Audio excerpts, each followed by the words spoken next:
মৌত কারো কাছে মিস কল দিয়ে আসে না। দুনিয়ার কোনো ব্যক্তিত্ব নাই, একজন ব্যক্তিত্ব ছিলেন, মৃত্যু যার কাছে বইলা আসতে হয়েছে। আল্লাহ নিজে বলছেন মালাকুল মৌতকে, বন্ধুর কাছে যাবে, অনুমতি দিলে ঢুকবে, নাইলে ঢুকবে না। অনুমতি নিয়ে বুকে হাত রাখবে, নাইলে রাখবে না।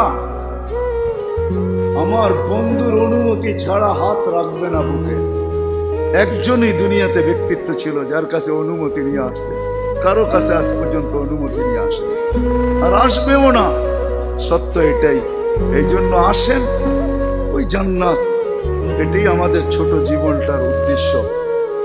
এই জন্যই আল্লাহ ডেলি ডাকে, 5 বেলা ডাকে, গ্যারান্টি দিয়া ডাকে, সিল লাগায় ডাকে। ইদা সালুহা সালুহা সাইরুল আমাল।